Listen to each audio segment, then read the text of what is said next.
take him to a doctor. As soon as possible, as soon as possible. Their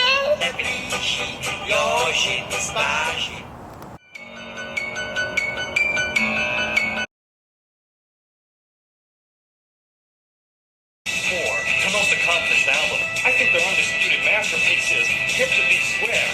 Hey, Paul!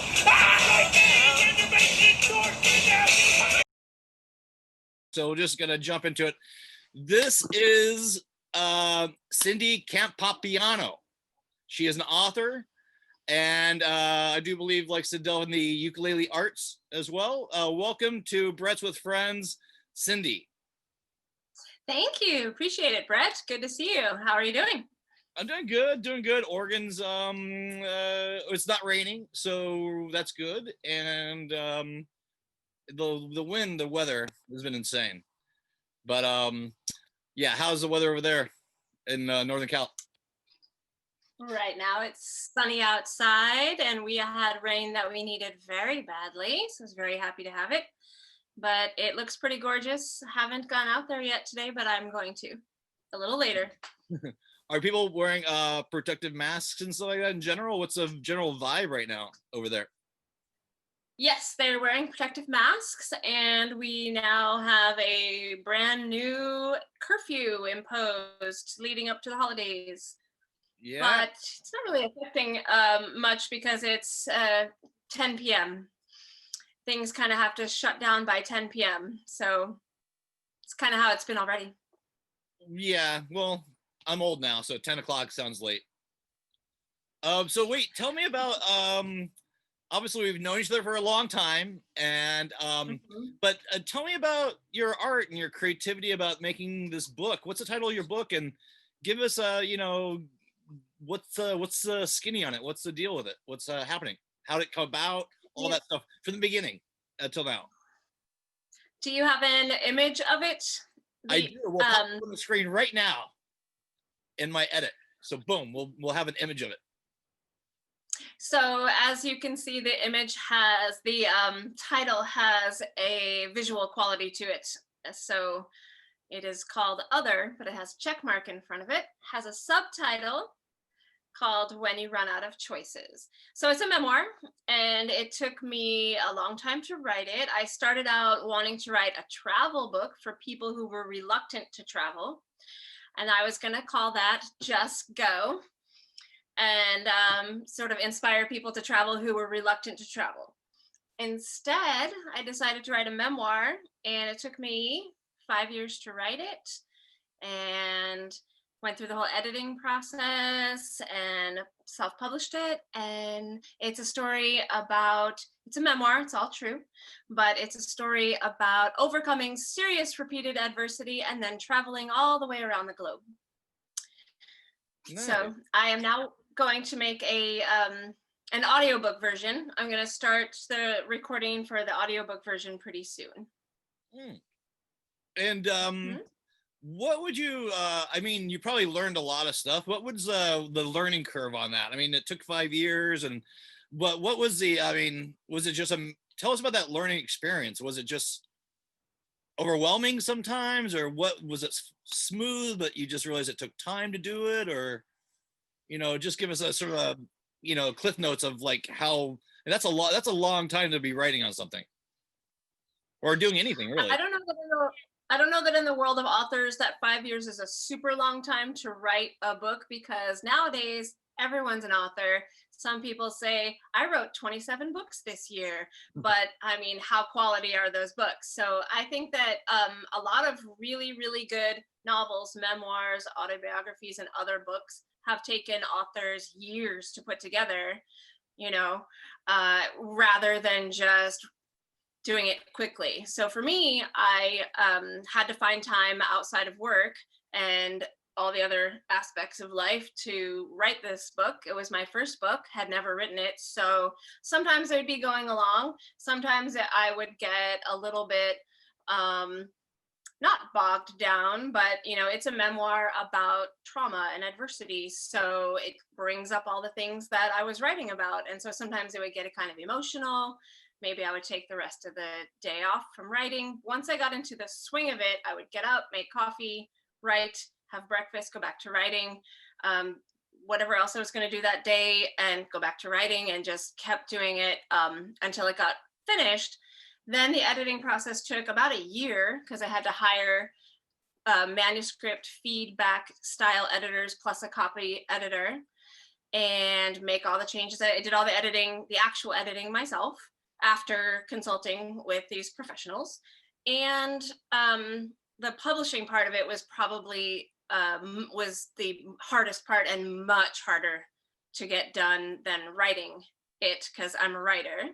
But publishing it, making sure the digital manuscript was exactly to the specs that it needed to be, and the entire process, which I had never done before, was the most challenging part. But if I can do it, you can do it. Anybody can do it. Yay! What's next for you? Are the sales for that? I know you have a place where people can buy them at, and where's that at? Your book. My memoir is available in paperback form and ebook form on Amazon and through a publishing company called Ingram. It's also, I think, made its way to some different platforms in the used book form, but I'm not sure which ones. And I'm going to now create an audiobook version because people like those these days. So that's what's next. Awesome. Like, have you been getting what has the response been like? What are you finding? You finding an audience? You obviously found your voice writing this book. What's the how people have been responding? Well, it has now been a few years since I wrote it, so sales wind down. I only get a notification that I've made a sale probably like once a month at this point. So I am more of a writer. I'm sorry, we're gonna get the sales up for you. Okay, sorry, I had to interject that up for you. Well, thank you. I'm more of a writer than a marketer. I have also been a wine bartender, so I can talk you into buying very expensive wine, but marketing books is not something that I am as good at. So it might involve asking or paying someone else to help market. But the feedback as far as I got on the book, a lot of people loved my book. I had people tell me they stayed up all night to finish it. They couldn't wait to get home from work to get back to it.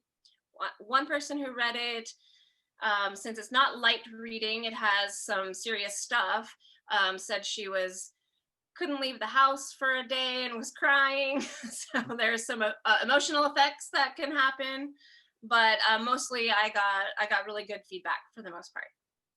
That's awesome. That's a trip, man. It's like it's got to be. I mean, it's so gratifying for when I make a sale or somebody responds to a painting. That response of people actually liking what you're doing means a lot. It seems like, and they make it their own. It seems. I agree. Yeah, it's a great feeling when someone buys it. Recently, someone I went to high school with. He bought it. I hadn't talked to him since high school, and he bought my memoir and then messaged me to say that he really, really liked it and thought I did a wonderful job, and he had like follow-up questions, which I was happy to answer. So that was cool. Nice. That's got to feel good in this time. So, and kind of, how are you what are you doing to be creative right now, since you're not really writing right now and just kind of like working on the audiobook? What are you doing creatively with yourself as well? Because I know you have a passion for ukulele. I do. I play my ukulele.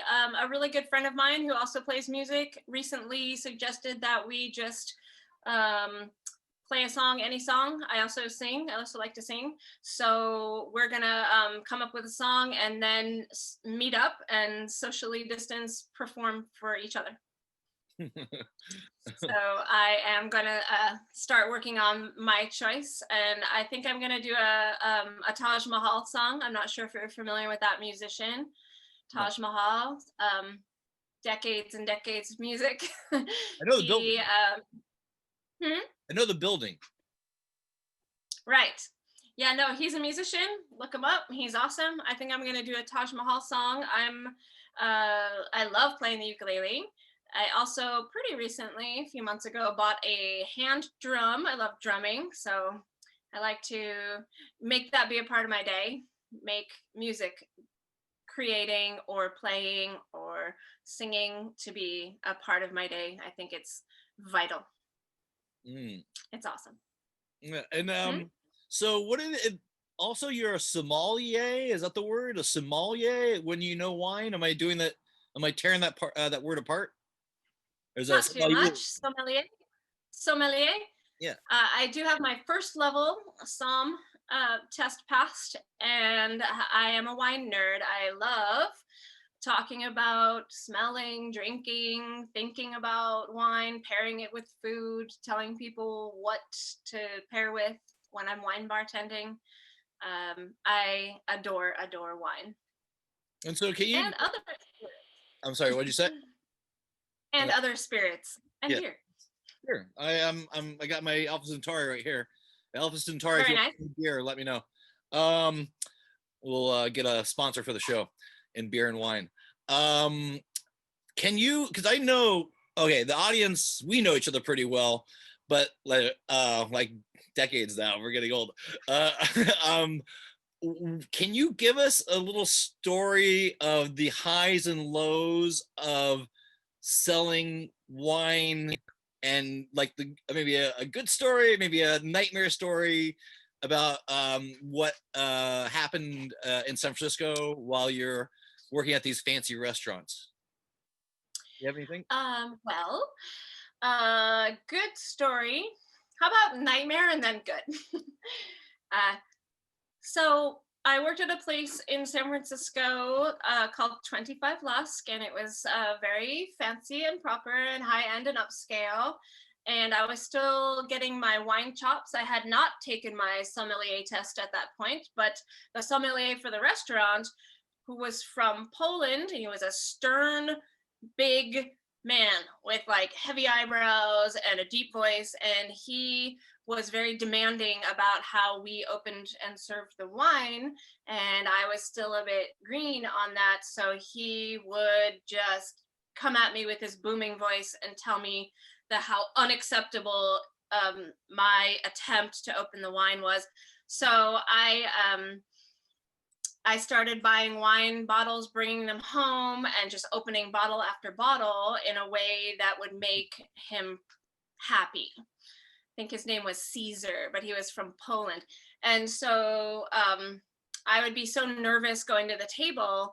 I worked myself up over having to do it well. And then I would end up, we had to use our archaic wine keys that they still use in restaurants, none of that really quick automated stuff. You have to have it has a little knife that comes out, and then you have to take the foil off perfectly, not the entire foil, just part of it. And so I would go to the table, I'd be very nervous. I would sometimes cut myself on the foil and be bleeding and trying to hide the fact that I'm bleeding in front of these fancy people who ordered a $200 bottle of wine. So the good part of that story is that when I finally was able to do it correctly, with the sommelier breathing down my neck, watching my every move, when I was finally able to do it correctly, he smiled this big, beautiful smile and was like, now we are seeing something. And it was like angels and roses and rainbows were just pouring all over me. And I can now open a bottle of wine like a pro.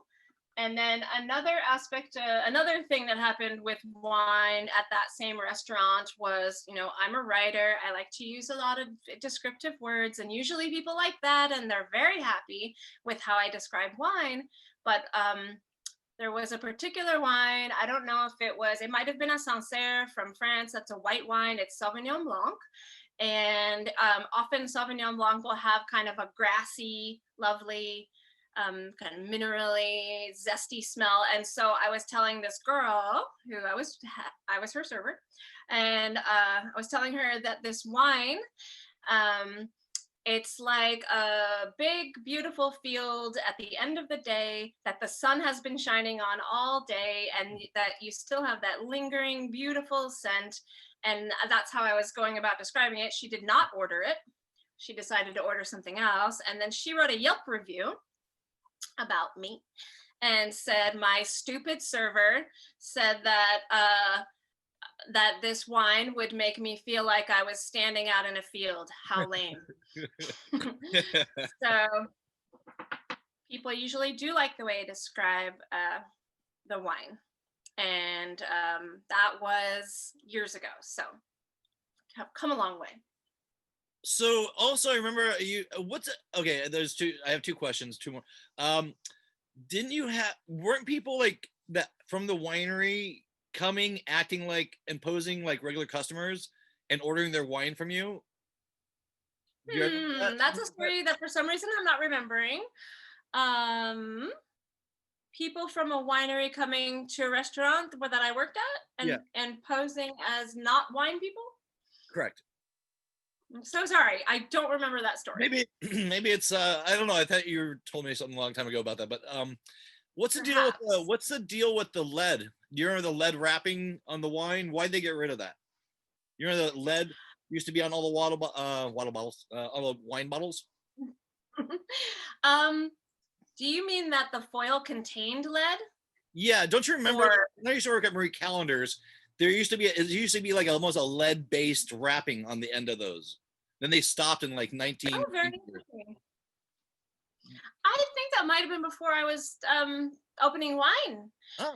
I only know the foil, the regular foil that's on wine. Of course, some wine bottles don't have foil, and sometimes they have just a screw cap, or sometimes they have like a glass stopper, and you just have to get rid of like the wax around the glass stopper, and there are those kinds of things. But I am not sure. Was there like problems with lead on wine bottles? I think so. And when I used to work at restaurants and stuff like that, we used to have it was almost like you can bend it and it had more mouth. You can make a little sculpture out of it if you want. But it was like but I think they just maybe it was lead in the wine, or they didn't want that anymore, or it was too expensive or something. Why ever not? What's the deal with the screw? Like, is a screw cap wine, is that as good as a cork wine? I know these are the questions that people want to know the answers to. So, yeah, is the screw better than the cork? Whoa, we're getting sassy. I believe that the cork, in my opinion, the cork is still better because it's it can aerate, but just enough over time, so that your wine is not harmed, but it doesn't have just a piece of metal between the wine and the world. Although I have had delicious wine from screw cap, usually white wine, but I think that the cork is king. Cork is still better as a stopper. I think it preserves wine better, and I think it's more elegant when you open it. You know, you're not just cracking it open. I think it's a nicer, more elegant way of opening a bottle of wine. It's good. Yeah. There was also, what the hell? I just had a question a second ago, but it was like okay, here's the deal. When you open a bottle of wine, and I know they have those really nice stoppers you can put on it after if you don't want to drink the whole bottle, which is ridiculous. Because who doesn't drink a whole bottle of a wine bottle when you open it? But like, does it keep if you open it and either put a cork in it or one of those little triangle little things in it too? Is it bad? Does it go bad? What's the timeline of when is it that it stays good for? So if you have a stopper that's made specifically to keep the what's in the bottle and doesn't let any extra air get in, and you have the correct type of stopper, it will keep. If you open a bottle of white or red and you have a proper stopper, it will keep, I would say, for about 4 days. And if you have just a run-of-the-mill stopper that's not really preventing any extra air from getting in, a day or two at the most. If you just shove that cork back in there, a day or two at the most, and then no bueno. You could cook with it, but don't expect it to taste good.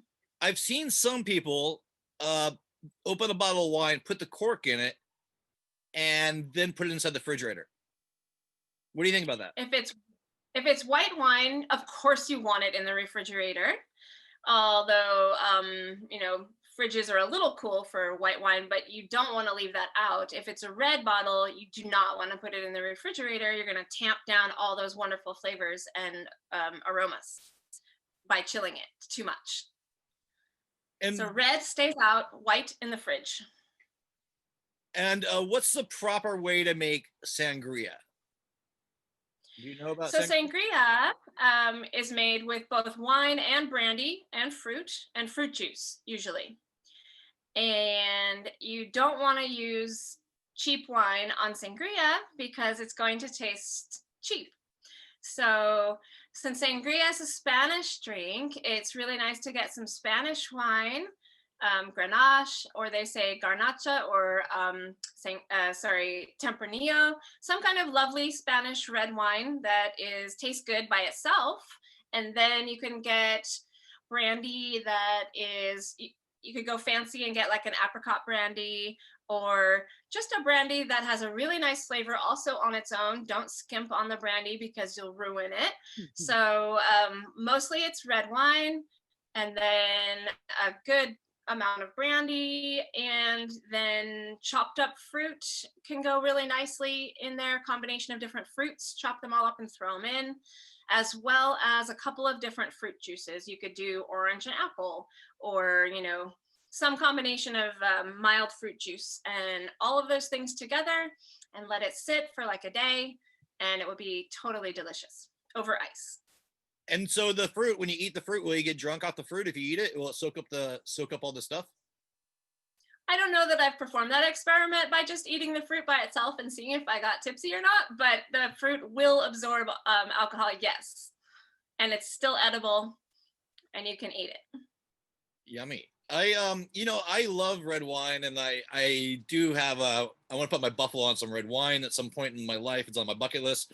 But I just had I haven't had wine, and I usually love wine, like red wine specifically, like a Pinot Noir or a Cabernet, but I like Pinot a lot. But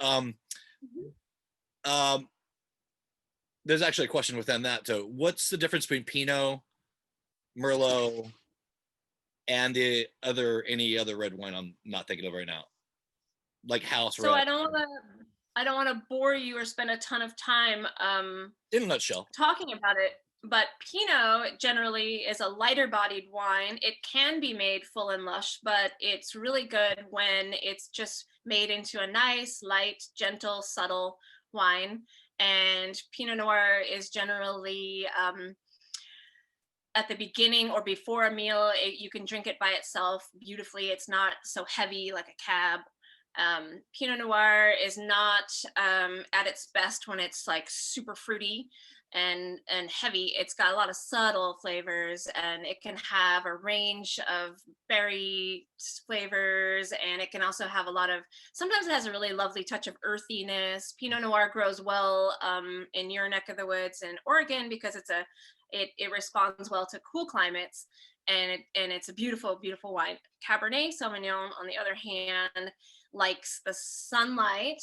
It's a thicker skinned grape and a heavier wine, and it can be very robust and fruity at the same time, and just be in a whole array. It's like a whole world in your glass when you drink a Cabernet Sauvignon, and they can be super complex, and you'll just keep coming back to it to smell a different smell every time. I live in Sonoma County. There's some really good Cabernet Sauvignon here. I live right next to Napa. Sorry, the lighting is getting not as bright. I thought I was just blacking out. I was just going with it.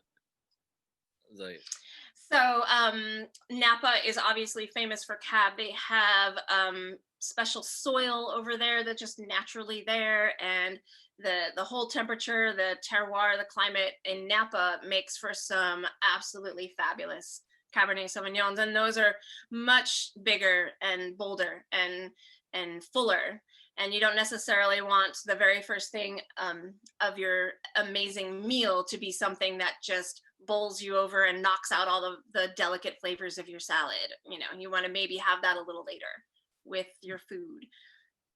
I can drink Cab by itself and enjoy it, but it's very, very slow sipping. Is there what determines the amount of alcohol?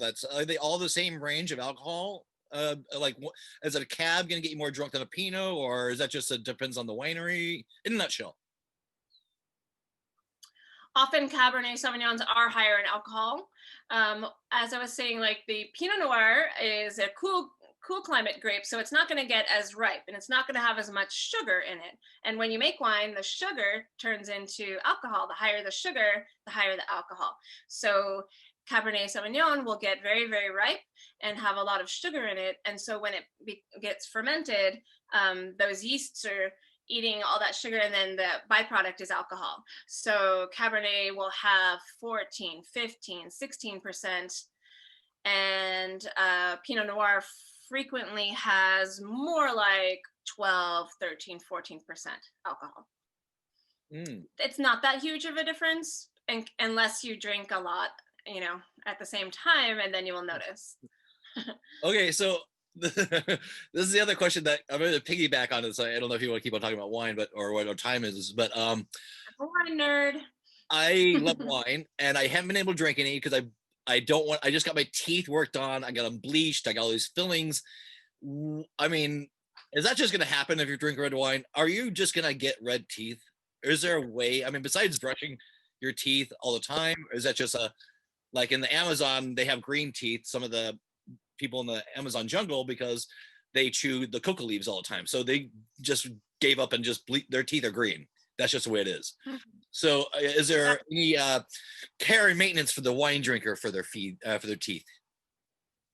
Besides, I would say that it's really only turning your lips, teeth, and tongue purple when you drink it.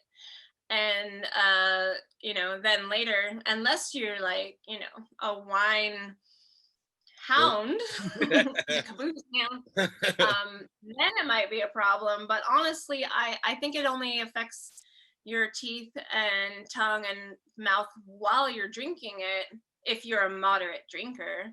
And then, of course, you want to be good about brushing and flossing. But it shouldn't be a huge problem because, think about it. That would mean that all the wine aficionados who drink red wine all the time would have permanently purple teeth, but they do not. So don't worry. Okay. All right. I just haven't had a glass of red wine in like 4 months, which is crazy for me. That's nuts for me. That's crazy. Well, you're in Oregon, and there's wonderful Pinot Noir, and it's not as heavy as some other wines like Merlot or Cab. So maybe you should get yourself a nice light Pinot and start there. All right. Be safe. I'm down. I'll do that. Well, cool. This is my first episode of my Brett's with Friends, and I thank you so much for being on it. Is there any parting words you want to leave this new group of friends with on the way out about Sonoma, life, liberty? It's all you. And plug whatever you want. Say your book and just go bananas. You got about liberty. Yes, I could talk about liberty. What's that? Nothing. Sorry, joking. So thank you so much. I really appreciate your having me on here, especially because it's your first episode. I feel really honored. Nothing like first time.